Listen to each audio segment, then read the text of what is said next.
Hello students, पिछली video में मैंने उत्तराखंड LT 2018 मैथ्स पेपर के 12 क्वेश्चंस को डिस्कस किया था। आज हम इसके आगे के क्वेश्चंस को डिस्कस करेंगे। तो चलिए देखते हैं क्वेश्चन नंबर 47 क्वेश्चन क्या लिखा है। देखिए, radial acceleration at A point. Radial acceleration तो ये डायनेमिक्स के क्वेश्चन है। तो रेडियल एक्सेलरेशन का फॉर्मूला होता है, देखिए R double dot minus R theta dot square. तो ये वैल्यू जो है R डबल डॉट की मीनिंग होती है D square R upon dt square. ऐसे ही आपको थीटा डॉट पता होना चाहिए, D theta by D T. तो ये फॉर्मूला आपको याद करना है। जब आप इसको याद करें तो ये भी याद कर लीजिए कि ट्रांसवर्स एक्सीलरेशन क्या होता है। तो ट्रांसवर्स एक्सीलरेशन ये होता है आपका 1/r D by D T of R square theta dot. उम्मीद है कि कहीं ये ना आ जाए, ठीक है। तो ये दोनों ही इंपॉर्टेंट है, तो इनको देखिएगा। अब देखिए क्वेश्चन नंबर 48। इसमें लिखा है, देखिए the condition that A cone ax square plus by square plus cz square plus 2fyz plus 2zx 2hxy equal 0 में have 3 mutually perpendicular generators will be. तो देखिए 3 म्यूचुअली परपेंडिकुलर जनरेटर्स के लिए कंडीशन होती है कि a plus B plus C equal 0। तो जब भी आपसे 3 म्यूचुअली परपेंडिकुलर जनरेटर कहेगा किसके लिए, कोन के लिए। कोन की क्वेश्चन क्या होती है, देखिए होमोजेनियस डिग्री के क्वेश्चन है, सब होमोजेनियस टर्म्स हैं। तो ये क्या होगा आपका कोन की क्वेश्चन है। तो इसमें क्या होगा आपका म्यूचुअली परपेंडिकुलर जनरेटर्स के केस में a plus B plus C equal 0। अब देखिए question number 49। I dot J cross K plus J dot I cross K plus K dot I cross J, इस वैल्यू को हमें फाइंड करना है। तो हमें बताया कि देखिए जे क्रॉस के होता है आपका आई, तो आई डॉट आई हो गया जे। अब आई क्रॉस के माइनस जे प्लस के डॉट के। तो इसमें हम देखते हैं I dot I 1, J dot J 1 हो गया, के डॉट के 1 कैंसिल, इसका आंसर आ गया 1। तो अच्छा, ऊपर इसका आंसर था आपका सी ऑप्शन सही था। इसका आंसर है आपका सी ऑप्शन, इसका भी सही है, ठीक है। अब देखिए क्वेश्चन नंबर 50, तो आपका फिजिक्स का क्वेश्चन है। क्वेश्चन नंबर 51 से करेंगे।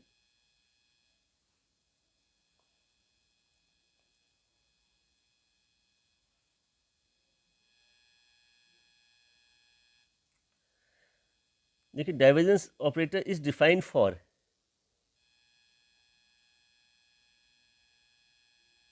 Divergence operator defined for vector function.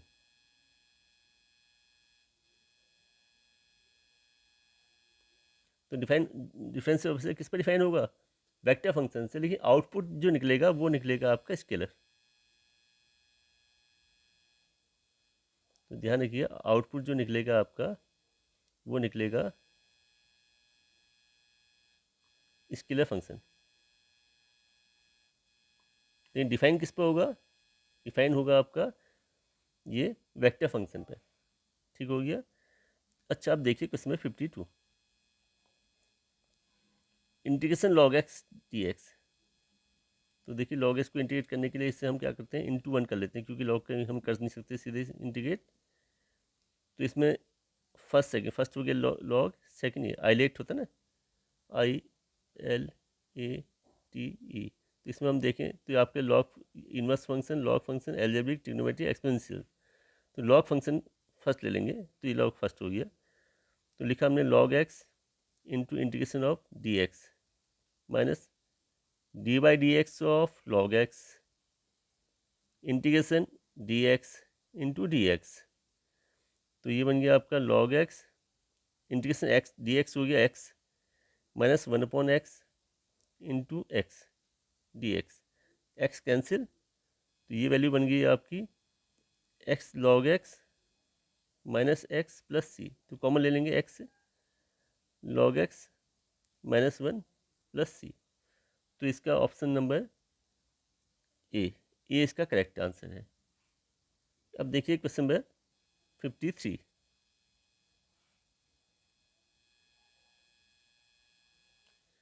लिखा है, देखिए ये हाँ लीनियर अलजेब्रा का क्वेश्चन है आपका। If W be the sub space of finite dimension vector space VF, then dimension V upon W। Important theorem है, डायमेंशन V अपॉन W, तो dimension V minus dimension W, तो आपको ये याद करनी चाहिए, याद होना चाहिए। तो 53 की बात देखिए, 54 आपका है, ये फिजिक्स का क्वेश्चन है। अब हम करते हैं 55, स्टैटिस्टिक्स का क्वेश्चन है, देखिए 55। इसमें लिखा है, देखिए the mean and variance of 7 observations, n हो गया आपका ऑब्जर्व नंबर ऑफ ऑब्जर्वेशंस को हम कहते हैं एन। तो मीन गिवन है आपके पास, मीन है आपके पास 8, वेरिएंस 16,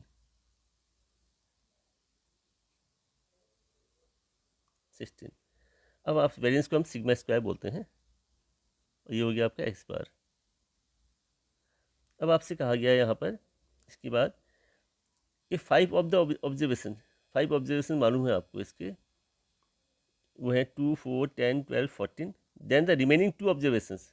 तो हमने क्या किया, मीन का फॉर्मूला यूज़ कर लिया। मीन होता है आपका सिग्मा एक्स अपॉन एन, तो मीन की जगह पर हम पुट कर देंगे 8, सिग्मा एक्स मीन्स जो नंबर्स गिवन है, 2 है गिवन, 4 है गिवन, 10 गिवन है, 12 गिवन है, एंड 14 गिवन है, और साथ में आपको क्या है एन कितना हो गया 5। साथ में हमने क्या किया, 5 नहीं, हमें 2 ऑब्जेक्ट्स और निकालने हैं। तो यहाँ पर हम करेंगे 2 वेरिएबल, 2 हमने लगा दिए एक्स और वाई, साथ में हो गया अब टोटल 7। इसको सॉल्व कर लेते हैं, ठीक है। तो इसको सॉल्व करने में क्या आएगा, 8 इंटू 7 हो गया यहाँ पर 56, इक्वल इनको ऐड कर देते हैं, 2 + 4 + 10, ये इनको हमने ऐड कर दिया, तो ये आ गया 42 + x + y। तो हम कह देंगे x + y इक्वल आ गया आपका इसमें 14, ये आ गया। ये आपको ध्यान देना है कि x + y आ गया। जब आप इतना निकाल लें तो अब देखिए वेरिएंस का यूज़ करना है, लेकिन पहले ऑप्शन देखें, क्योंकि अगर ऑप्शन ना हो तब तो पूरा निकालना है। जब आपको ऑप्शन गिवन है तो ऑप्शन की हेल्प ले लें, पहले देखें कौन से वेरिएबल, कौन से नंबर्स फाइंड, जो 2 नंबर फाइंड करने हैं उनका 14 आ रहा है। जो देखें, अगर हम देखें फर्स्ट ए ऑप्शन में 7 और 8 है, तो उनका सम तो 14 आएगा नहीं, 16 और 7 का भी नहीं आएगा, 8 और 16 भी नहीं, 6 और 8 का आ गया, तो सीधे सीधे option D option correct, D correct हो गया। तो आपको इस समय आगे करने की ज़रूरत नहीं है। लेकिन हो सकता था कि एक ऑप्शन दिया होता 6, 8, एक दिया होता 7,7, कोई और ऑप्शन, कोई और नंबर भी दिया होता जिसमें सेटिस्फाई करता, तो आपको तब सॉल्व करना ही पड़ेगा उस केस में। उस केस में सॉल्व करने के लिए क्या करेंगे हम, अब वेरिएंस का यूज़ कर लेंगे। तो वेरिएंस आपका था सिग्मा स्क्वायर, सिग्मा स्क्वायर का फॉर्मूला होता है sigma XI square upon n minus x bar whole square. Sigma XI square given है आपको 16, सिग्मा XI मीन्स नंबर्स जो है उनके स्क्वायर का sum, 2 square plus 4 square plus 10 square plus 12 square plus 14 square plus x square plus y square upon, तो total number 7, x bar हमें मालूम ही है 8, स्क्वायर कर लिया हमने। इस 8 को यहाँ ले आते हैं लेफ्ट साइड में, 16 + 64 equal 4 + 16 + 100 + 144 + 196 + x square plus y square, ठीक है। इसको हम ऐड कर दिया हमने, ये आ गया आपका 80, 80 आ गया, और साथ में आपका 7 भी है अपॉन में है अभी, ये 80 इक्वल ऐड कर देते हैं इन्हें, ऐड करेंगे तो क्या आएगा, देखिए x square plus y square plus इनको ऐड कर देंगे, ऐड कीजिए इनको, ये आ गया आपका 0, आपका 6 और 460 आ रहा है, ठीक है, अपॉन 7 भी है अभी, अपॉन 7। तो अब हमने इसको क्या किया, x square plus y square plus 460 equal 560, तो ये आ गया आपका x square plus y square equal 100। तो ये एक इक्वेशन ये बन गई आपकी। अब आप इसमें भी चेक कर लीजिए कौन ऑप्शन इसको सेटिस्फाई कर रहा है, फिर से वही सेटिस्फाई कर रहा है। अब 2 ऑप्शन दिए होते ना, अगर सपोज करो 7 होता तो उसका स्क्वायर तो कभी आता भी नहीं, तो इसके आगे सॉल्व नहीं करना है। तो ये आपका इससे भी आपका क्लियर हो गया कि डी ऑप्शन आ रहा है आपका। तो आपने क्या करना है एग्जाम में, इतना तभी करना है जब आपका पहले ऑप्शन से सेटिस्फाई नहीं हो रहा है, नहीं तो टाइम वेस्ट नहीं करना है। अब देखिए question number 56।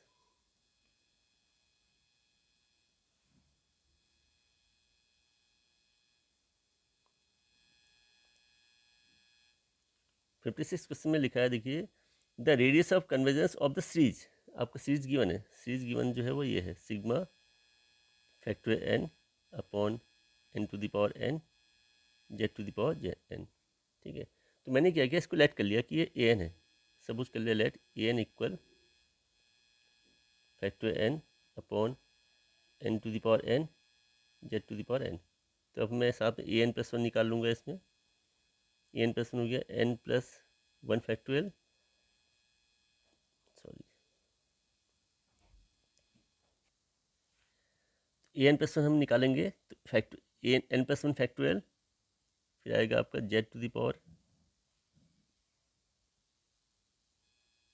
N plus one upon n plus one power n plus one. तो हम इस तरह से लिख लेंगे। ठीक है, तो आपको ये रेडियस ऑफ कन्वर्जेंस निकालने में यही यूज़ करना है। तो अब हम निकाल लेंगे limit n tends to infinite a n plus one upon a n. तो उसको निकालने के लिए हमने क्या किया, limit n tends to infinite value put कर देंगे n plus one factorial z to the power n plus one upon n plus one upon factorial n upon n to the power n z to the power n. अब इसको हम simplify करते हैं, ध्यान से आराम से करना है इसको। Limit n tends to infinite n plus one को हम अलग करते हैं, देखिए तो फैक्टर एन हो जाएगा क्योंकि कैंसिल करना है ना। इसको लिख देंगे z to the power n z, ये हो गया। और नीचे इसको लिख सकते हैं n plus one to the power n into n plus one upon, ये सब कैंसिल करने के लिए कर रहे हैं हम। तो यहाँ पर आ गया आपका n to the power n z to the power, कुछ कैंसिल हो गया देखिए, factor n cancel, z to the power n cancel, sorry ये गलत कैंसिल कर दिया मैंने, इससे ये कैंसिल हुआ है। तो अब हमारे पास क्या बचा, ये भी कैंसिल हुआ देखिए एन प्लस वन। अब जो बचा उसको लिख लेंगे, तो limit n tends to infinite क्या क्या बचेगा आपका, एक तो ऊपर जेड बचेगा और नीचे आपका बच रहा है n plus one upon n, मतलब क्या हो गया है one plus one upon n whole power n. अब ये आपको याद होगा मेरे ख्याल से, limit n tends to infinite one plus one upon n to the power n, इसको ये होता है ई, ये वैल्यू ई होती है तो हम इसको ई लिख देंगे। ठीक है, तो ये बन गया आपका जेड अपॉन ई, तो ये वैल्यू आ गई आपकी जेड अपॉन ई। ठीक हो गया।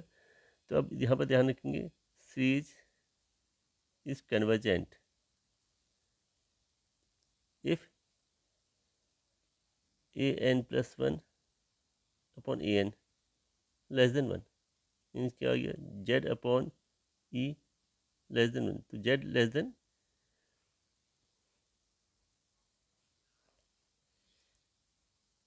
Z less than e. तो हम कह सकते हैं द रेडियस ऑफ कन्वर्जेंस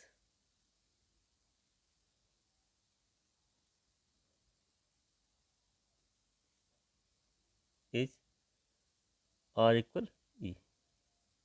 ये इसका ऑप्शन है आपका सी ऑप्शन करेक्ट है।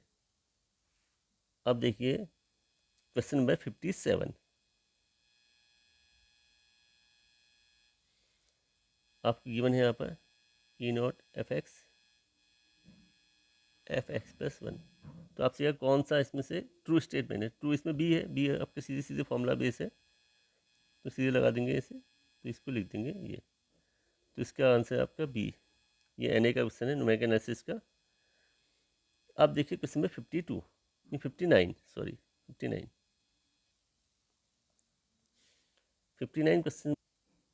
क्वेश्चन में लिखा है, देखिए if E1 and E2 be the eccentricities of ellipse. Equation ellipse दी है आपको x square upon 18 plus y square upon 4 equal 1। ये तो आपको एलिप्स गिवन है। दूसरा आपको दिया है हाइपरबोला x² 9 - y² 4 इक्वल 1। ये है आपका हाइपरबोला। दोनों दोनों दिए हैं आपको, एक दिया है इलिप्स, एक दिया है हाइपरबोला। इसकी सेंट्रिसिटी E1, इसकी सेंट्रिसिटी E2 दी है। ठीक, अब देखिए ई निकाल, इसके लिए ई निकाल लो, क्या आएगा b² इक्वल a² 1 - E1²। इसके लिए फॉर्मूला क्या होता है, b² इक्वल a² E2² -1। इसमें E1 से बड़ा होता है, इसमें छोटा होता है, तो इसलिए फॉर्मूला ऐसे चेंज हो जाते हैं इसके। तो b² क्या है, देखिए a b 4 इक्वल 18 1 - E1²। इससे आएगा आपका 1 - E1² इक्वल 4/18। तो इससे हम निकाल लेंगे E1² इक्वल 1 - 2/9। E1² आ गया आपका 7/9। हम E1² ही रहने देते हैं, क्योंकि ऑप्शन में हमें E1² चाहिए, तो E1 ऐसे ही रहने दीजिए। तो यहाँ क्या आएगा, 20 यहाँ भी यूज़ कर लेंगे। 4 इक्वल 9 E2² -1। तो E2² -1 इक्वल 4/9। इसको ऐड कर देते हैं, देखिए नहीं, E2² इक्वल 4/9 + 1, E2² इक्वल 13/9। अब देखिए ऑप्शन के हिसाब से चेक करेंगे, ऑप्शन में कौन सेटिस्फाई कर रहा है इन दोनों को। अब हम एक एक करके ऑप्शन चेक करेंगे, क्योंकि अभी ऐसे तो पता नहीं हमें कौन सा ऑप्शन सही होगा। फर्स्ट ऑप्शन में देखते हैं 3E1² + E2²। तो 3E1² में आएगा 3 × 7/9 + 13/9। तो ये बन गया आपका 27 + 13। ये E2² सही था हमारा, 21 हो गया और 13 हो गया। ऐड कर लेते हैं।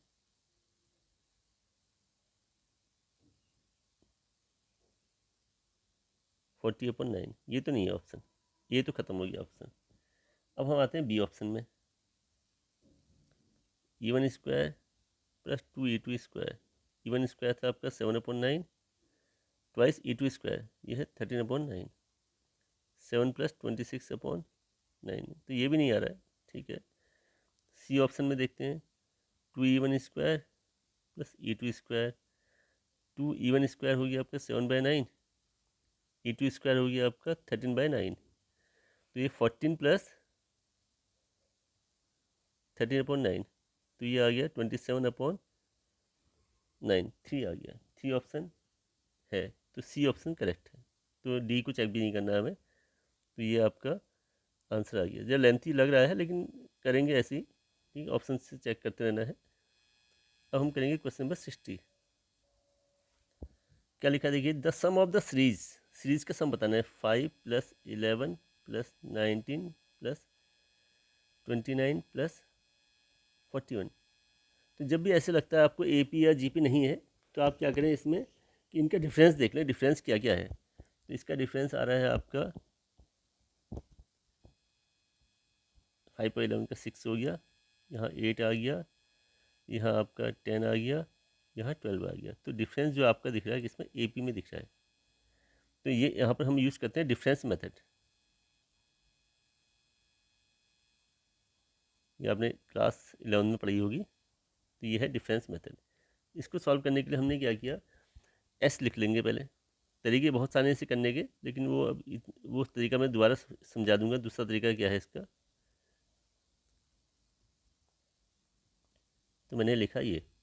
अब ये देखिए कहाँ तक गया, लास्ट यहाँ पर लिख दिया Tn-1, फिर प्लस लिख दिया Tn। डिफरेंस मेथड का मतलब है इन्हीं को माइनस करना है, लेकिन टर्म्स को आगे खिसका देना है। इसको यहाँ खिसकाया है, इसको एक एक टर्म्स आगे खिसकाया है। तो यहाँ पर देखें तो ये आ गया आपका Tn-1 + Tn। अब हम क्या करते हैं, इसको माइनस, डिफरेंस मेथड में माइनस डिफरेंस कर दिया हमने इनका। डिफरेंस से आपके अपने आप AP बन जाएगी। तो ये बन गया आपका 0 5 + 6 + 8 + 10 + 12, ये बन गया आपका। यहाँ पर आया आपका Tn - Tn-1 - Tn। तो ये टोटल कितने टर्म्स बने, n ये है, n ये है, एक एक टर्म आगे खिसक गया, तो टोटल है n + 1 टर्म्स। टी एन को अलग कर दिया मैंने, तो अब आपका बना 5 + 6 + 8 + 10 + 12, तो ये बन गया आपका एन टर्म्स, क्योंकि टोटल टर्म्स कितने थे मैंने कहा n+1, तो एक टर्म को अलग कर दी एन टर्म्स, लेकिन इनसे सीरीज बन नहीं रही है, बन तो इससे रही है 6 से, तो 5 प्लस इसको अलग कर लेते हैं फिर से 6 + 8 10 + 12, अब टर्म बन गया n-1 टर्म। ठीक है, इसका सम कर लेंगे, इसका सम क्या होगा देखिए 6 8 10 12, इसका सम कर लेंगे क्या आएगा n-1/2 2a 2 × 6 plus n-1 into D कितना हुआ 2, तो ये बन गया आपका 5 + n-1/2, 2 मैंने अलग कर लिया, 6 + n-2 कैंसिल, 5 + n-1 ये बन गया n+4, इसको हमने सॉल्व कर दिया, सॉल्व करने पे क्या आएगा देखिए 5 + n² - n + 4n - 4 -4, तो ये बन गया आपका n² + 3n + 1, ये है आपका tn।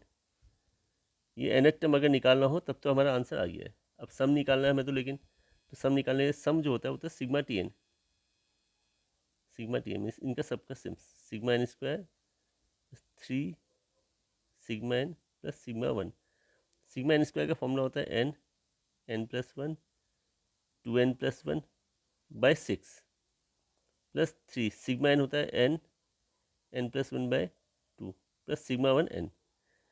अब आपने क्या करना है इसमें देखिए, इसमें आपको निकालना है n, मैंने कॉमन ले लेता हूँ पहले, n तो आ रहा है कॉमन, लिया n+1 2n+1/6 + 3n+1/2 + 1, ये आ गया आपका Sn। ठीक है, अब सम आ गया आपका। अब सम निकालने के लिए कितने टर्म्स का सम निकालना है 20 टर्म्स, S20 निकाल लेंगे, S20 तो यह आपका 20 + 1 हो गया 21, 20 × 2 40 41/6 + 3 21/2 + 1। अब हम इनको ऐड कर देते हैं, तो इसमें देखा हमने ये तो 3 से कैंसिल हो जाएगा, 3 × 2 = 6 3 × 7 = 21। ठीक है, तो ये आया 20, ये एलसीएम भी ले लेता हूँ साथ साथ ट्वाइस, तो ये बन गया आपका 287 + 63 + 2, तो 2 से 10 टाइम्स 10 इंटू ये आ गया, फिर 352 आ गया आपका ऐड करने पर, तो ये बन गया आपका 3520। तो ऑप्शन है बी करेक्ट है आपका इसका। देखिए क्वेश्चन नंबर करते हैं 61, f(x, y, z) = 0, ये है आपका इम्प्लिसिट फंक्शन। तो इसमें क्या फाइंड करना है del(x/del y, del(y/del z) into del(z/del x), तो ये जो वैल्यू होती है ये होती है -1 के इक्वल। ठीक है, देखिए 62 आपका फिजिक्स से है। 63 देखिए, फंक्शन गिवन है आपका R और साथ में लिखा है f(x) = x² + 1, तो वैल्यू फाइंड करनी है f−1 -5, ये मैंने फाइंड करनी है। तो मैं क्या करूँगा, इसको y के इक्वल y लेट कर लूँगा, लेट f(x) = y लेट कर लिया, तो इससे क्या है आपका x² + 1 = y, x = √y - 1। ठीक है, तो यही तो आपका f−1 y है, तो बन गया आपका f−1 y = √y - 1। अब फाइंड करना है मैंने f−1 -5, क्या बन जाएगा √-5 - 1, तो ये तो आपका क्या आ गया, इमेजिन वैल्यू आ गई, यानी कि f−1 ये कितना आ गया 5 आ गया आपका, तो इसका ऑप्शन डी करेक्ट है। अब देखिए क्वेश्चन नंबर 64। आपसे radius of curvature of the curve, curve जो है वो पोलर फॉर्म में दिया है, r equal a one minus cos theta. R को थीटा पॉइंट पर फाइंड करना है रेडियस ऑफ कर्वेचर। तो ये ध्यान रखिए, रेडियस ऑफ कर्वेचर निकालने के या तो आप पैरेलल फॉर्म से निकालें या पोलर फॉर्म से। पोलर फॉर्म का फॉर्मूला जो है वो बड़ा टिपिकल है, लिख तो देता हूँ मैं, आप चाहें इसका यूज़ कर सकते हैं। ये है r square plus d are upon d theta whole square power 3/2, और नीचे यहाँ पर है देखिए r square plus 2 d are upon d theta whole square minus r d square r upon d theta square. ये तो तरीका इसका है, अगर आप चाहें इसका यूज़ करें, लेकिन मैं तो यूज़ ये नहीं करता हूँ। मैं आपसे कहूँगा कि आप पैडल फॉर्मूला यूज़ करें, वो ज़्यादा सही है। ठीक है, तो इसके लिए हमने क्या किया, देखिए आर को लिखा A one minus cos theta, तो हम इसमें निकाल लेंगे। हमने लॉग ले लिया, log R equal log A plus log one minus cos theta, कर लिया differentiate, one upon R D R upon theta. Log लेके फ़ायदा होता है, बताएंगे क्या फ़ायदा है इसमें। One upon one minus cos theta, और इसका आ गया आपका साइन थीटा, तो वैल्यू बन गई sine theta upon one minus cos theta. ये देखिए one upon R D r by theta को हम कहते हैं cot phi, equal sine theta हो गया आपका 2 sin θ/2 कॉस θ/2, और ये वन माइनस कॉस थीटा होता है 2 sin² θ/2, 2 कैंसिल साइन कैंसिल, तो इससे बन गया आपका cot phi equal cos upon sine cot θ/2, मतलब ये आ गया कॉट θ/2। तो इससे हम कह सकते हैं कि हमारा फाई आ गया θ/2। अब देखिए P इक्वल होता है आर साइन फाई, तो क्या बन गया आर साइन θ/2। तो साइन θ/2 को हम लिख सकते हैं रूट वन माइनस कॉस θ/2। ऐसा इसलिए करना है कि हमें फिर वापस इक्वेशन की तरफ जाना है, जो थी r one minus cos theta. तो आर फर्स्ट इक्वेशन से हम वन माइनस कॉस थीटा को लिख सकते हैं आर अपॉन ए, तो आर अपॉन 2a आ गया है। तो ये वैल्यू बन गई आपकी P equal r to the power 3/2 upon root 2a। तो ये तो आपकी P की वैल्यू बनी है। अब हम निकालते हैं D P upon D R. तो D P upon D R क्या होगा, one upon root 2a 3/2 R to the power 1/2। तो रो जो होता है वो होता है आपका r D R upon d p. D r by d p means इसको रिवर्स करना है हमें, d P upon D r को। क्या आएगा, इससे बन जाएगा आपका 2√2a upon r root r, r नहीं यहाँ पर 3√r, सॉरी 3√r। ठीक है, ये बन गया आपका। तो इससे वैल्यू हो जाएगी आपकी 2/3, ये 2/3 आर को हम इससे कैंसिल कर देंगे तो √2ar, तो रो ये वैल्यू ये है आपकी। तो ये ऑप्शन होगा आपका, इसमें डी ऑप्शन सही है, 64 का डी ऑप्शन करेक्ट है।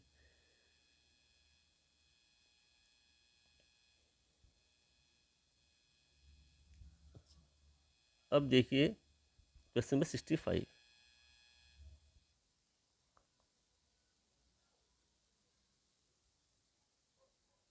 तो आज के लिए इतना ही।